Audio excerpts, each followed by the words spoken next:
దద్దరిల్లిన Durand line, Pak Afghanistan war షురూ. ఉగ్ర దేశానికి ఊహించని షాక్. విరుచుకుపడ్డ తాలిబాన్లు. ఆఫ్ఘాన్ పై ఓపెన్ వార్ పాకిస్తాన్ నే అంతం చేయబోతుందా?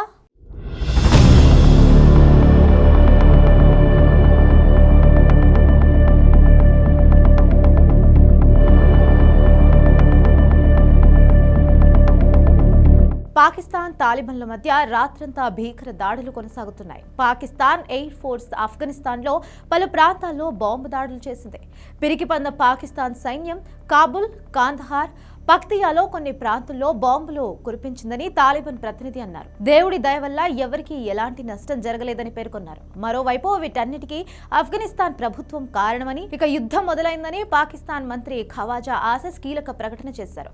ఈ వ్యవహారంలోకి భారత్ ను కూడా లాగుతూ ఎక్స్ వేదికగా తీవ్ర వ్యాఖ్యలు చేశారు. పాకిస్తాన్ రక్షణ మంత్రి ఖవాజా ఆసిఫ్ మాట్లాడుతూ, పాకిస్తాన్ నుంచి నాటో దళాలు వెళ్లిపోయిన తర్వాత అక్కడ శాంతి నెలకొంటుందని, తాలిబాన్లు ఆఫ్ఘన్ ప్రజల ప్రయోజనాలు, ప్రాంతీయ స్థిరత్వంపై ఫోకస్ చేస్తారని ఆశించాం. కానీ తాలిబాన్లు ఆఫ్ఘనిస్తాన్ను భారత్కు కాలనీలా మార్చారు. ప్రపంచం నలుమూలల నుండి ఉగ్రవాదులను ఆఫ్ఘనిస్తాన్లో చేర్చి టెర్రరిస్టులను ఎగుమతి చేయడం ప్రారంభించారని ఆరోపించారు.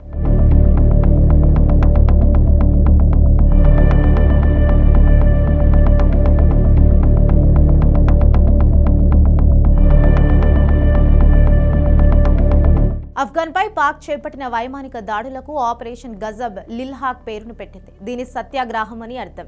పాకిస్తాన్ జరిపిన దాడిలో ఆఫ్ఘనిస్తాన్ సైన్యానికి చెందిన 133 మంది సైనికులు మరణించారని, 200 మందికి పైగా సైనికులు గాయపడ్డారని పాకిస్తాన్ మంత్రి అతావుల్లా తారర్ తెలిపారు. పాకిస్తాన్ సైన్యం ఆఫ్ఘనిస్తాన్ కు చెందిన 27 పోస్టులను ధ్వంసం చేసిందని, 9 పోస్టులను ఆక్రమించుకుందని పేర్కొన్నారు. ఆఫ్ఘనిస్తాన్ కు చెందిన 80కి పైగా ట్యాంకులు, ఆర్టిలరీ, ఇతర పరికరాలను ధ్వంసం చేసినట్లుగా పాకిస్తాన్ ప్రభుత్వం పేర్కొంది. పాకిస్తాన్ వైమానిక దాడులు ప్రారంభించిన తరువాత మరోసారి ఆఫ్ఘనిస్తాన్ ఉదయం 5:30 పాక్ పై స్పిన్ బోర్డాక్, చమన్ బోర్డర్, హెల్మండ్ బారాంచ్ బోర్డర్లపై దాడులు ప్రారంభించింది. ఇప్పుడు ఆఫ్ఘనిస్తాన్ సరిహద్దుల్లోని 8 సెక్టార్లలో పాకిస్తాన్ సైన్యంతో పోరాడుతోంది.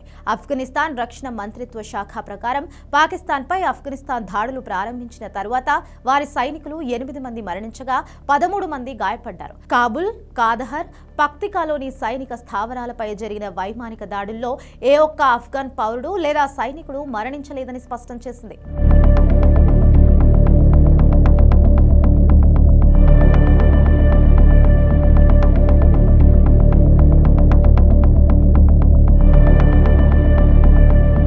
ప్రస్తుతం పాక్ ఆర్థిక పరిస్థితి దారుణంగా ఉంది. విదేశీ మారక ద్రవ్య నిల్వలు అట్టడుగున పడిపోయాయి. కనీస నిత్యావసరం అయిన పిండి బస్తా కోసం జనం కొట్టుకుంటున్న దృశ్యాలు ఆ దేశ దుస్థితికి అద్దం పడుతున్నాయి. IMF ఇచ్చే విడుదల వారి అప్పుల కోసం ప్రపంచ దేశాల కాళ్లు పట్టుకోవాల్సిన పరిస్థితి. నిత్యావసరాల ధరలు సామాన్యుడికి అందనంత ఎత్తుకు చేరాయి. పరిశ్రమలు మూతబడుతున్నాయి. $134 బిలియన్ విదేశీ రుణాలు ఆ దేశాన్ని ఉక్కిరిబిక్కిరి చేస్తున్నాయి. దేశ ఆదాయంలో 84% రుణ చెల్లింపులకే వెచ్చిస్తోంది.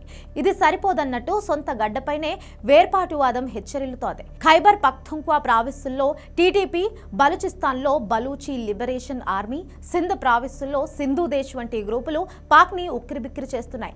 ఇలాంటి సమయంలో ఆఫ్ఘనిస్తాన్ పై దాడికి దిగడం ఆత్మహత్య సదృశ్యంగానే కనిపిస్తోంది. అయితే ఆ దాడి వెనుక పాకిస్తాన్ పక్కా వ్యూహాలు కూడా కనిపిస్తున్నాయి. మిడిల్ ఈస్ట్ పరిస్థితులను బేరీజు వేసుకునే ఆఫ్ఘాన్ పై దాడికి దిగిందా అన్న అనుమానాలు కూడా కలుగుతున్నాయి.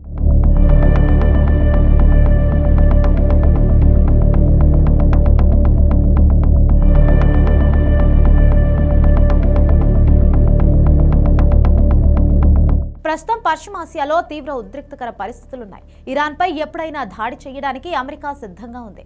పర్షియన్ గల్ఫ్ కు సమీపంలోకి ఎయిర్ క్రాఫ్ట్ క్యారియర్లను పంపింది. ఇటీవలే ఇజ్రాయెల్ కు F-22 రాప్టర్ ఫైటర్లను షిఫ్ట్ చేసింది. ఈ పరిణామాలను చూసిన ఎవరికైనా మిడిల్ ఈస్ట్ లో యుద్ధం ఖాయమని అనిపిస్తుంది. కానీ యుద్ధం మొదలైంది మాత్రం పాక్, ఆఫ్ఘాన్ మధ్య. ఇక్కడే అమెరికాపై అనుమానాలు కలుగుతున్నాయి. ఎందుకంటే ఇరాన్ పై పూర్తి స్థాయి యుద్ధ పరిస్థితులు వస్తే అమెరికాకు పాకిస్తాన్ భూభాగం అవసరమవుతుంది.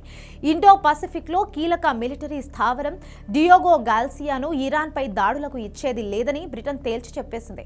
దీంతో అమెరికాకు ప్రత్యామ్నాయం అవసరమైంది. ఆ ప్రత్యామ్నాయం పాకిస్తాన్ భూభాగమే.